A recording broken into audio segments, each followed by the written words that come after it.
लग्नानंतर होईलच प्रेम मालिकेच्या आजच्या भन्नाट अशा एपिसोडमध्ये आता इकडे काव्याने शेवटी दिव्याला गावरान इंगा, गावरान झटका आणि त्याचबरोबर काव्याचं हे जे काही रूप आहे ना ते तिने दिव्याला दाखवलेलं असतं. शेवटी काव्याने इकडे आता दिव्याला तिचा जो काही झटका रूप आहे ना ते सगळं इथे दाखवलेलं असतं. हेच आपल्याला आजच्या भागात पाहायचं, त्यामुळे व्हिडिओ शेवटपर्यंत नक्कीच पहा. प्रेक्षकांना खूपच धमाकेदार असा भाग आहे.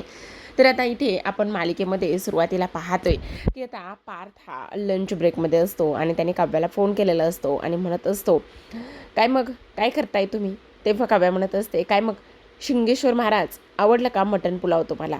तेव्हा पार्थ म्हणत असतो, हो, माझ्या पट्टराणीने एवढा छान मटण पुलाव दिलाय तर तो आवडणार नाही असं कसं बरं? काय मग माझ्या सौतीला आवडलं का? काव्या, काहीही ह्या उगाचच, ती नाही आहे माझ्याबरोबर जेवायला आणि मी आपल्या दोघांच्यामध्ये म्हणजे काव्यार्थाच्यामध्ये तिसऱ्याला येऊ द्यायचं नाही असं ठरवलं आहे आणि ती अजिबातच आपल्या दोघांच्यामध्ये येणार नाही असं इकडे आता तो बोलत असतो. आता हे सर्व काही बोलत असताना आपण पाहतो इकडे आता काव्या म्हणत असते, असं काय म्हणताय ओ देशमुख? हे बघा असं काय बी नाही आणि उगाचच मी तुम्हालाच नेहमी म्हणत असते ना की काल तर मी 2 फुलके जास्तसुद्धा दिले होते आणि आज तुम्ही असं म्हणताय. नाही हां, असं काहीच नाही. बरं ठीक आहे, तुम्ही एवढा नका त्रास करून घेऊ स्वतःला. एक काम करा, तुम्ही ना आता इकडे दोघेही जण जेवा किंवा तुम्ही जेवण करून घ्या आणि तेव्हा पार्थसुद्धा तिला ह्या सगळ्या गोष्टी सांगत असतो.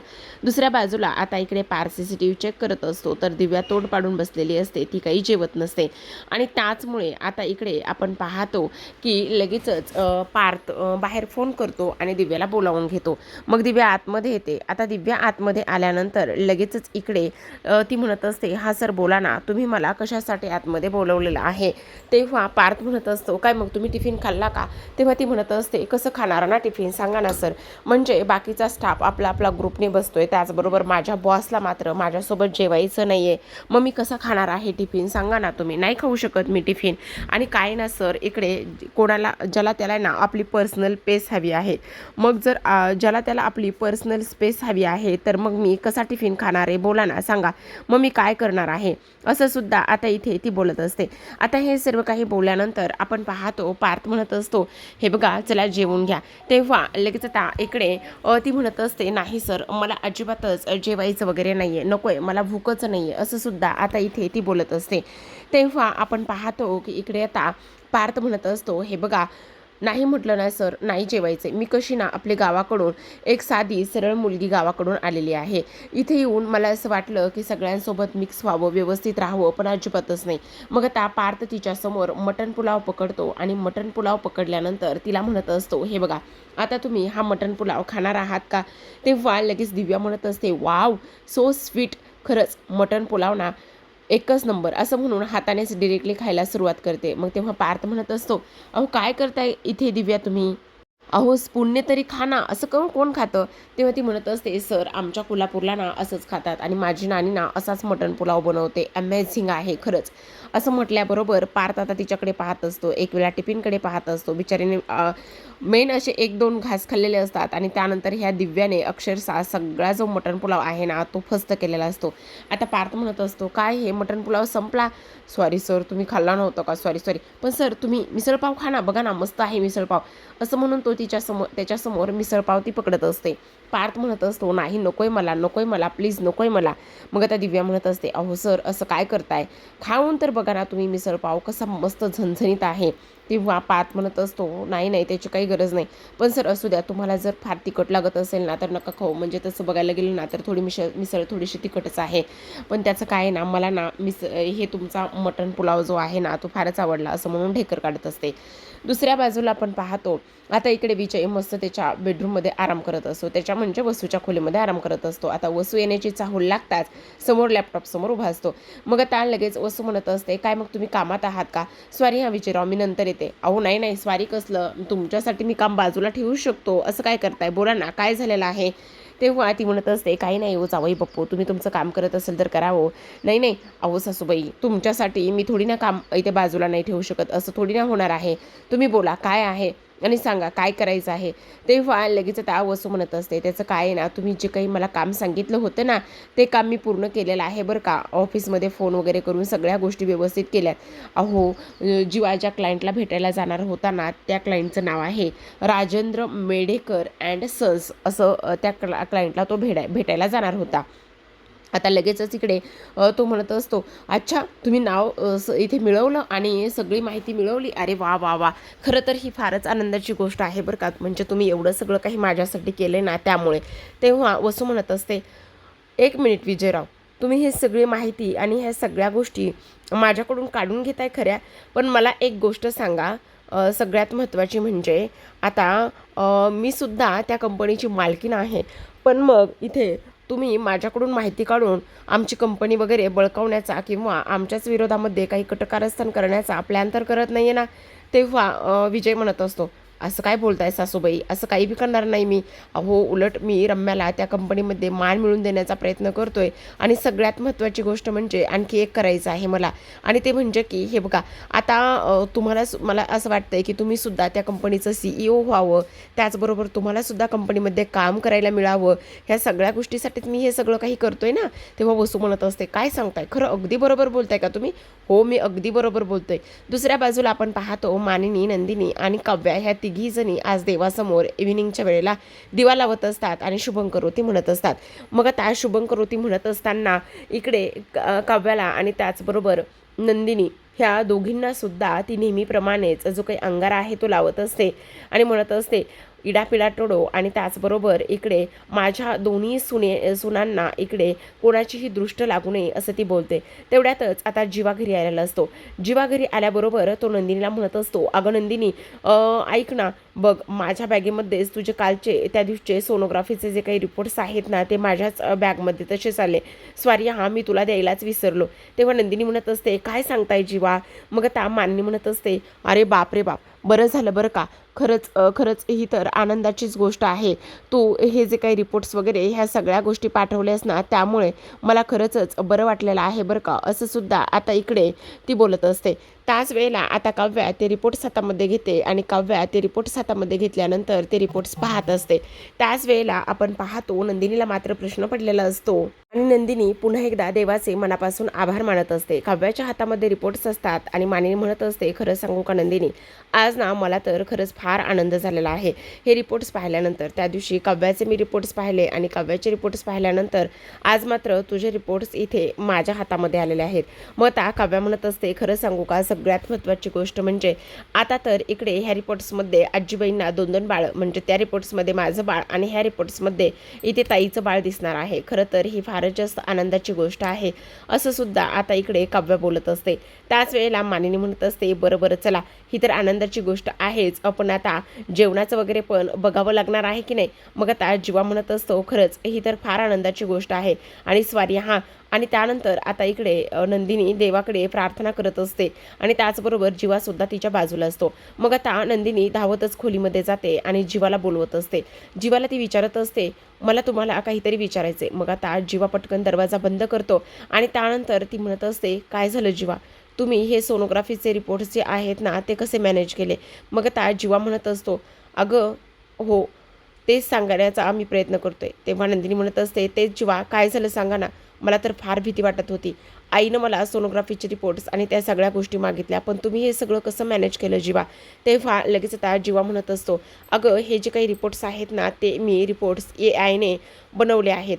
असं म्हणता क्षणी इकडे मात्र आता विक्रम जे आहेत ना, ते जीवाच्या नावाने कांगावा करत असतात आणि जीवाला आवाज देत असतात. मग आता नंदिनी म्हणत असते, काय झाले बाबा, एवढे का चिडलेत आणि बाबा तुम्हाला का आवाज देत आहेत? तेव्हा जीवा म्हणत असतो, हो बहुतेक काहीतरी झालेलं आहे, चल पटकन खाली जावं लागणार आहे, हा बाबांचाच आवाज आहे. असं म्हणून आता धावतच दोघी जण खाली येतात. इकडे आता विक्रम खूपच जास्त अरडाओरडा करत असतात, जीवा जीवा म्हणून ओरडत असतात. मानिनी विचारत असते, अहो काय झाले, तुम्ही एवढा कशाला कांगावा करताय, एवढं का बरं ओरडताय? काव्या सुद्धा तिथे बाजूलाच उभी असते. मग आता जीवा आणि त्याचबरोबर नंदिनी हे दोघेही जण खाली येतात. जीवा म्हणत असतो, बोला ना बाबा, काय झालेलं आहे? त्याच वेळेला आता इकडे विक्रम म्हणत असतात, काय चाललंय तुझं? आज तू दिवसभर कुठे होतास? आणि त्याचबरोबर सगळ्यात महत्त्वाची गोष्ट म्हणजे आज तू कोणाला भेटायला जाणार होतास? आणि त्याहूनही सगळ्यात महत्त्वाची गोष्ट म्हणजे मी एवढी मोठी कंपनी उभा केलेली आहे, ती काही अशीच उभा केलेली आहे का? बोल ना. आज राजेंद्र मेढेकर अँड सन्स यांना तू भेटायला जाणार होतास ना, यांच्यासोबत तुझी मीटिंग होती ना, मग काय झालं? काय झालं? तू ती मीटिंग का नाही केलीस? त्याचबरोबर ते कॉन्ट्रॅक्टबद्दल बोलणार होते, त्यांच्यासोबतचं होणारं कॉन्ट्रॅक्ट आणि ह्या सगळ्या गोष्टी होत्या. काय चाललंय तुझं? अरे, तुम्हाला फक्त मी एवढी कंपनी उभी करून तुम्हाला फक्त ती हातामध्ये दिली आहे आणि साध्या साध्या गोष्टी तुम्हाला करता येत नाही आहेत का? आणि त्याच वेळेला आता इकडे ते कॉन्ट्रॅक्ट हातून गेला आहे. कव्या म्हणत असते, कोणाला मिळाले मग ते कॉन्ट्रॅक्ट? मग आता विजय तिथे आलेला असतो आणि विजय म्हणत असतो, ते कॉन्ट्रॅक्ट दुसरं तिसरं कोणालाही नाही, तर ते कॉन्ट्रॅक्ट मला मिळालेलं आहे असं म्हटल्याबरोबर आता मात्र सगळ्यांचं लक्ष विजयकडे जातं. मग आता इकडे मानिनीला सुद्धा धक्काच बसतो. त्याच वेळेला आता विक्रम म्हणत असतात, काय चाललंय हे सगळं? तुम्हाला तुमची कामं व्यवस्थित करता येत नाहीत का? पार्थ त्याचं काम करतो. तुला त्या राजेंद्र मेंढरेकरला भेटायला सांगितलं होतं, ते तुला भेटणं झालं नाहीये का? तेव्हा तो म्हणत असतो, बाबा मी त्यांना मेसेज केला होता, त्यांचा फॉलोअप पण घेतला होता, मी त्यांना सांगितलं होतं आज मला त्यांना भेटायला जमणार नाही म्हणून. त्यावर इथे विक्रम म्हणत असतात, भेटायला जमणार नाही ही साधी गोष्ट करून चालतं का? अरे मीटिंग ठरली होती, मग मीटिंग ठरल्याच्या नंतर ऐन वेळेला असं भेटायला जमणार नाही, ह्या सगळ्या गोष्टी करून चालतात का? काय चाललंय काय तुझं? बोल ना, काय चाललंय काय तुझं? असं सुद्धा आता इथे ते बोलत असतात. त्याच वेळेला आता इकडे विक्रम म्हणत असतात, एवढी मोठी कंपनी उभा केलेली आहे आणि ती अशीच थोडी ना उभा केलेली आहे, हे सगळं काय चाललंय आणि कशामुळे ह्या सगळ्या गोष्टी करत आहात? असं सुद्धा आता इथे विक्रम बोलत असतो. त्याच वेळेला आता इथे जो विजय आहे ना, विजयचं मात्र चांगलंच फावलेलं असतं, कारण हे कॉन्ट्रॅक्ट आयतच त्याला मिळालेलं असतं आणि हे फक्त वसूमुळे झालेलं असतं. मग त्या नंदिनीला थोडंसं वाईट वाटत असतं, कारण जीवा हे सगळं काही सोडून फक्त आणि फक्त सोनोग्राफीचे रिपोर्ट्स तयार करण्यामध्ये तो गुंतला होता आणि त्यामुळे ह्या सगळ्या गोष्टी झालेल्या आहेत. आता विजय म्हणत असतो, आता कॉन्ट्रॅक्ट तर हातून गेलेला आहे, मग कॉन्ट्रॅक्ट हातून गेले म्हटल्यावर आता कांगावा करून आणि बोंबलून मात्र काही उपयोग होणार नाहीये. त्याच वेळेला वसूला हसायला येतं असतं. मग आता विजय विक्रम म्हणत असतात, बघितलंस तुझ्या ह्या अशा वागण्यामुळे काय होतंय, बघितलंस का? हे फक्त तुझ्यामुळे झाले. असे बाहेरचे लोक येतात आणि त्यामध्ये बोलून आपली संधी साधून जातात. आता नंदिनी रडायला लागते आणि म्हणत असते, बाबा प्लीज तुम्ही त्यांना नका ना बोलू, यामध्ये त्यांची काय बी चूक नाही. आणि तुम्हाला एक गोष्ट सांगू का बाबा, हे बघा, जेवढं पार्थ मन लावून काम करतात ना, तेवढं जीवासुद्धा काम करतात. तुम्हाला सांगू का, ते जे कॉन्ट्रॅक्ट इथे होतं ना, त्याचं प्रोजेक्ट आणि त्या सगळ्या गोष्टी जीवाने अगदी मन लावून बनवल्या होत्या आणि ते तिकडेच त्यांच्या मीटिंगसाठी जाणार होते. पण अचानक काय झालं ना, घरी मला फार अस्वस्थ वाटत होतं, म्हणून मी त्यांना सहज मेसेज केला की मला बरं वाटत नाही आहे म्हणून. पण मला हे नव्हतं माहिती की ते मला काम वगैरे सोडून सरळ भेटायला येतील म्हणून, आणि त्यामुळे ते कदाचित मीटिंगला गेले नसतील. बाबा प्लीज, यामध्ये त्यांची काहीच चूक नाही आहे, यामध्ये सगळी चूक माझीच आहे. बाबा प्लीज त्यांना असं ओरडू नका ना. त्यावर विक्रम म्हणत असतात, हा जर काम करू शकत नाही, आता बाप होणार आहे ना, मग बाप तरी नीट बापाची जबाबदारी पार पाडली पाहिजे ना ह्यानी. मग आता नंदिनी म्हणत असते, कामाचं माहीत नाही बाबा, पण एक बाप म्हणून ते चांगले आहेत ह्याची खात्री मी तुम्हाला देते ना, पण बाबा प्लीज त्यांना असं बोलू नका ना, असं नंदिनी म्हणत असते. कारण नंदिनीला आज इथे फार वाईट वाटलेलं असतं, कारण विक्रमने सरळ सरळ सांगितलेलं असतं की इथे हा बाप होण्याच्या सुद्धा योग्यतेचा नाही आहे, लायकीचा नाही आहे. असं म्हटल्याबरोबर आता इकडे विक्रम म्हणत असतात, नंदिनी तू हे सगळं बोलतेस खरं, पण हे कॉन्ट्रॅक्ट हातून गेलेलं आहे. देशमुखांची धुरा वर जायची सोडून 2-2 पावलं ती पाठीमागे घसरत चाललेली आहे. ह्या सगळ्या गोष्टीला जर ही पोरं जबाबदार असतील तर मग काय करायचं? ह्या पोरांना व्यवस्थित कामं करायला येत नाही आहेत का? एवढं सगळं उभा करून दिलंय, फक्त तिथून पुढे आता येणारे कॉन्ट्रॅक्ट आणि ते सगळं काही सांभाळायचं आहे ना. मग आता नंदिनी म्हणत असते, बाबा तुम्ही नका काळजी करू, हे बघा त्यांचं ते प्रोजेक्ट आणि त्या सगळ्या गोष्टी मी पाहिल्यात, त्यांनी खूप मेहनत घेतली त्या प्रोजेक्टवर. पण आता विक्रम मात्र काही ऐकत नसतात. विक्रमला आता प्रचंड राग आलेला असतो आणि त्यात ते महत्त्वाचं म्हणजे कॉन्ट्रॅक्ट इथे विजयला मिळालं आहे म्हणूनच. आता विक्रम मात्र रागानेच निघून जातात. त्याच वेळेला आता इकडे विजय म्हणत असतो, तू हे सगळं आम्हाला उद्देशून बोलत होतीस का? म्हणजे बाहेरची लोक संधी साधू पाहतायत असं बोलत होतीस का? त्याच वेळेला मानिनी म्हणत असते, खरं सांगू का वसुताई, ह्या सगळ्या गोष्टी ना तुमच्यामुळे होत आहेत. मग आता नंदिनी म्हणत असते, हो विजय तू तर बाहेरचाच आहेस, पण काय वसवात्या, हे 2 भाचे तर तुमचे आहेत ना, तुम्हीच ह्याला मदत करताय ना ह्या सगळ्या गोष्टीसाठी. मग आता वसू म्हणत असते, अगे गप्प बस, काय बोलतेस कळतंय का? अगं प्रेग्नेंट आहेस ना तू, आणि प्रेग्नेंट असताना सुद्धा अशी भांडतेस, लाज वाटत नाहीये का तुला असं भांडायला? मग आता मानिनी आवाज चढवते. मानिनी म्हणत असते, काय चाललंय वसुताई तुमचं? अहो कमीत कमी तिच्या प्रेग्नेन्सीचा तरी तुम्ही विचार करा ना, ती प्रेग्नेंट आहे आणि तुम्ही तिच्याशी असं बोलताय. अहो तुम्ही नाही, नंदिनीवर तर तुमचा अगोदरच राग आहे माहिती आहे मला, पण कमीत कमी जीवा आणि पारचा तरी विचार करा. काय नुसतं हे दाखवायचं म्हणून वरवरचं प्रेम दाखवताय का तुम्ही? त्यावर लगेच वसू म्हणत असते, हिची प्रेग्नेन्सी आणि त्याचबरोबर हिचं येणारं बाळसुद्धा कसं होणार आहे ना माहिती नाही आहे, ही एवढी कजाकसारखी भांडत आहे. त्याच वेळेला आता इकडे काव्या म्हणत असते, 1 मिनिट, काय बोलताय आत्याबाई तुम्ही? हे माझ्या ताईबद्दल आणि तिच्या होणाऱ्या बाळाबद्दल एक शब्द जरी बोललात ना तरी याद राखा. मग आता विजय तिच्याकडे बोट दाखवून बोलत असतो. तो म्हणत असतो, 1 मिनिट, आत्यासोबत माझ्या सासूबाईंसोबत बोलताना ना लिमिट क्रॉस करायची नाही, त्यांच्या वयाचा मान ठेवायचा, समजलं? मग आता काव्याचा मोर्चा विजयकडे वळतो आणि म्हणत असते, तू तर मध्ये बोलूच नको, समजलं का तुला? आणि तुझी हिंमत कशी झाली बोलायची? त्याच वेळेला आता इकडे विजय म्हणत असतो, अगं पोटामध्ये जो काही बाळ आहे ना त्याची काळजी घे. अगं पोट सांभाळ तुझं, एकतर इथे तुला पोट सांभाळता येत नाही आणि त्यानंतर तुझा नवरा जो आहे ना तो तुझा नवरा बाहेर दुसऱ्या पोरींच्या गळ्यामध्ये हात टाकून फिरत आहे, समजलं का तुला? असं म्हटल्याबरोबर आता इकडे लगेचच नंदिनी म्हणत असते, विजय काय चाललंय तुझं? त्याच वेळेला काव्या विजयवर हात उचलते आणि हात उचलल्याबरोबर दरवाजातून आवाज येतो आणि दरवाजातला सीन पाहिल्यानंतर तर काव्याच्या पायाखालची जमीनच सरकते. कारण दरवाजामध्ये असतो पार्थ आणि त्याने इथे दिव्याच्या गळ्यामध्ये हात टाकून तो आलेला असतो. मग आता हे सगळं काही होत असताना लगेचच काव्याचा हात विजयला मारण्यासाठी उचललेला असतो आणि तो मात्र जागीच थांबलेला असतो. इकडे पार्थची अवस्था फारच नाजूक झालेली असते. तर आता त्यांनी डायरेक्टच बेडरूममधला सीन घेतलेला आहे. आता बघा ही दिव्या मानेने पायाशी बसली. आता पार्थ हा रेलून बेडवर झोपलेला आहे आणि त्यानंतर काव्या ही किचनमध्ये त्याच्यासाठी गोळी आणि पाणी आणायला गेलेली आहे. आता इकडे दिव्याच्या हातामध्ये पार्थचं ब्लेझर आहे. तशीच ती बिचारी हातामध्ये घेऊन बसली. बिचारी कसली, आता बघूया पुढे. काव्याने तिची चांगलीच खरडपट्टी केली. आता इकडे काव्या पाण्याचा ग्लास घेऊन आलेली असते आणि त्यामध्ये पोटदुखीची गोळी तिने त्या पाण्यामध्ये मिक्स केलेली असते आणि पार्थला म्हणत असते, घ्या, काही नाही त्याच्यामध्ये, पाण्याची पोटदुखीची गोळी मिक्स करून आणलेली आहे, घ्या जरा बरं वाटेल, असं म्हणून तिनं आता ते पाणी तिला प्यायला दिलेलं असतं. बाजूलाच दिव्या उभी असते. मग आता तो पाणी पित असतो. त्यानंतर लगेचच आता दिव्या म्हणत असते, सर तुम्हाला एक गोष्ट सांगू का? हे बघा, काही जरी लागलं ना तुम्ही मला माझी तुम्हाला मदत करण्याची पूर्ण तयारी आहे. काही लागलं ना तर मला सांगा. मग त्या काव्या म्हणत असते, काय हो देशमुख, मला एक गोष्ट सांगा, तुमच्या अचानक पोटात कसं काय दुखलं? तुम्ही साधा इकडे मटण पुलाव आणि घरचाच बनवलेला खाल्ला होता ना? तेव्हा दिव्याचं तोंड सुरू होतं. दिव्या म्हणत असते, काही काय मॅडम, अहो त्यांनी कुठे खाल्ला मटण पुलाव? अहो मटण पुलाव तर मी खाल्ला ना.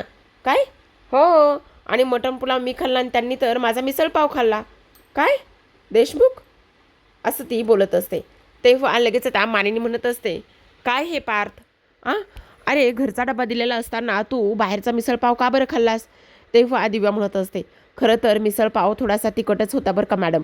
मी सरांना म्हणत होते खाऊ नका म्हणून, तुम्हाला तिखट सहन नाही होणार म्हणून, पण त्यांनी ना तो मिसळपाव खाल्लाच आणि त्याचं काय झालं ना, मला ना मटण पुलाव फार आवडला म्हणून मग मी तो मटण पुलाव खाऊन टाकला. आता हे सगळं काही होत असताना मानिनी म्हणत असते, काय चाललंय पार्थ तुझं? अरे हे बघ, आजूबाजूला अजिबात लक्ष देऊ नकोस. तेव्हा आता दिव्या म्हणत असते, काकू मी काय म्हणते ऐका ना, तुम्ही आराम करा आणि त्याचबरोबर तुम्ही अशा म्हणजे ओल्ड झालात, म्हाताऱ्या झालात आणि त्यानंतर इथे काव्या मॅडमची अशी अवस्था आहे, म्हणजे त्या प्रेग्नेंट आहेत ना, त्यामुळे तुम्ही तुमचं काम करा ना. त्यावर मानिनी म्हणत असते, अगे तुला काय मी म्हातारी वाटते का? कशी बोलतेस कशी? आणि ती पण बरी आहे आणि मी पण बरी आहे. माझ्या मुलाची आणि ती तिच्या नवऱ्याची काळजी घ्यायला आम्ही दोघीजणी समर्थ आहोत ना, त्याची काळजी करण्याची तुला काही गरज नाही आहे. त्यावेळेला आता लगेचच इकडे मानिनीला विक्रमने आवाज दिलेला असतो. मग आता काव्या इथे पार्थच्या बाजूला बसते आणि त्यानंतर पुन्हा एकदा काव्याचा मोर्चा इथे पार्थकडे वळतो. ती पुन्हा त्याला विचारते, काय हो देशमुख, स्वतःची काळजी घेता येत नाही का? का उगाचच मटण पुलाव सोडून तुम्ही मिसळपाव खाल्ली? मग आता लगेचच इकडे दिव्या म्हणत असते, अहो मॅडम त्याचं काय झालं तुम्हाला सांगू का? मला ना मटण पुलाव फार आवडला म्हणून मी तो मटण पुलाव खाल्ला आणि सरांनी मिसळपाव खाल्ली. आणि आणखी एक गोष्ट सांगू का मॅडम तुम्हाला, मिसळपाव ना जरा तिखटच होती आणि सरांना तसं तिखट जमत नाही आहे ना. तेव्हा काव्या म्हणत असते, काय तुला कोणी सांगितलं की सरांना तिखट जमत नाही आहे म्हणून? अहो सरांनीच सांगितलं होतं की त्यांना जास्त तिखट जमत नाही म्हणून. मी त्यांना सांगत होते खरं तर तुम्ही तिखट खाऊ नका, तुम्हाला त्रास होईल म्हणून, पण सरांनी काय ऐकलंच नाही आणि मिसळपाव खाल्ली. मग आता इकडे लगेचच काव्याला धक्काच बसतो, कारण ऑलरेडीच काव्याने फोन केला होता. त्यावेळेस पार्थने सांगितलं होतं की मी मस्त मटण पुलाव एन्जॉय करतोय आणि दिव्या ही बाहेर बसलेली आहे, तिचं ती जेवते असं सांगितलं होतं. मग आता हे काय गणित आहे ते तिला काही कळेना. मग आता म्हणूनच ती पार्थकडे रागाने बघत असते आणि त्यानंतर पार्थ तर आपला इनोसंट चेहरा करून काव्याकडे बघत असतो. मग आता इकडे दिव्या म्हणत असते, खरं तर आता बरं असू द्यात, पण सर तुम्हाला काळजी घ्यायला हवी बरं का. त्यावर लगेच आता पार्थ म्हणत असतो, ऐका ना दिव्या, तुम्ही आता घरी गेलात तरी सुद्धा चालेल, रॉबिन तुमचा वाट बघत असेल ना. तेव्हा काव्या म्हणत असते, हा रॉबिन आणि कोण, तुझा बॉयफ्रेंड का? त्यावर ती म्हणत असते, नाही छे हो, रॉबिन हा बॉयफ्रेंड नाही आहे, माझा कुत्रा आहे. मग त्या काव्याला तो रात्रीचा 2 वाजताचा क्षण आठवतो की हा जो काही पार्थ आहे ना, तो पार्थ इकडे कुत्र्यांना हाकलवायला गेला होता आणि त्यावेळेला मात्र इकडे तो रॉबिन म्हणजे ह्या दिव्याचाच कुत्रा रॉबिन आणि त्याचबरोबर ह्या सगळ्या गोष्टी करायला तो बहुतेक गेला होता की काय, असं आता इकडे ती विचार करत असते. त्यानंतर लगेच आता काव्या दिव्याच्या हातामधलं असलेलं ब्लेझर काढून घेते आणि दिव्याच्या हातामध्ये असलेलं ब्लेझर काढून घेतल्याबरोबर आपण पाहतो की आता लगेचच ती तिला म्हणत असते, ऐक ना दिव्या, आता तू गेलीस तरी चालेल. खरं तर तुझी मदत फार झालेली आहे. म्हणजे तू इथे पार्थला घरी घेऊन आलीस, त्याचबरोबर त्यांची एवढी काळजी घेतलीस, त्या गोष्टी खूप झाल्या. तू आता गेलीस तरी सुद्धा चालेल, असं ती बोलत असते. आणि त्याचं काय आहे ना, मी त्यांची बायको आहे. मग आता त्यांची काळजी घ्यायला मी इथे आहे. तुला त्यांची काळजी करण्याची काय बी गरज नाही आहे. तू निघून गेलीस तरी सुद्धा चालेल, असं सुद्धा आता इकडे ती बोलत असते. आणि त्यानंतर लगेच आता दिव्या पार्थला म्हणत असते, सर काळजी घ्या, येते मी, असं म्हणून दिव्या बाहेर जात असताना तिला इथे देशमुखांच्या घरचं मंदिर दिसतं आणि त्यानंतर त्या गणपतीच्या मंदिरासमोर ती हात जोडून उभी असते, देवाकडे प्रार्थना करत असते आणि म्हणत असते, पार्थ सरांना लवकरात लवकर बरं कर म्हणून. आता लगेचच पाठी वळून पाहते आणि पाठी वळून पाहिल्यानंतर आपण पाहतो की आता लगेचच इकडे दुसऱ्या बाजूला मात्र तिच्या पाठीमागे हा जो विजय आहे ना, तो उभा असतो. आता विजय आणि त्याचबरोबर दिव्या दोघेही जण एकमेकांकडे पाहत असतात, पण बोलत मात्र काहीच नाहीत. आता दिव्या तिथून निघून जाते, तर विजयला मात्र इकडे ती गेल्यानंतर फार जास्त आनंद झालेला असतो. तर आता इकडे दिव्या तर निघून जाते प्रेक्षकांनो, पण हे सगळं काही जे घडून आणलेलं आहे ते फक्त आणि फक्त इथे विजयनेच घडून आणलेलं आहे. ही जी दिव्या आहे ना, ती दुसरी तिसरी कोणीही नसून म्हणजे फक्त आणि फक्त विजयने आणलेलं एक प्यादा आहे, ते म्हणजे काव्या आणि पार्थमध्ये भांडणं लावण्यासाठी. आता इकडे दुसऱ्या बाजूला आपण पाहतो, काव्या ही पार्थच्या समोर बसलेली असते आणि त्याच्याकडे पाहत असते आणि त्यानंतर त्याला म्हणत असते, काय मग देशमुख, मस्त झालंय तुमचं. त्याचबरोबर इकडे हे सगळं काय आहे? तुम्ही तर मला सांगितलं होतं की तुम्ही मटण पुलाव खाल्लाय म्हणून, मग हे सगळं काय? असं म्हणून आता लगेचच ती तिच्याकडे रागानेच पाहत असते. तर आता प्रेक्षकांनो, आजच्या भागामध्ये एवढंच. उद्या नेहमीप्रमाणेच इथे दिव्या बहुतेक घरी आली आहे आणि घरी आल्यानंतर नंदिनीने ना तिला एक रिंग दिली आहे.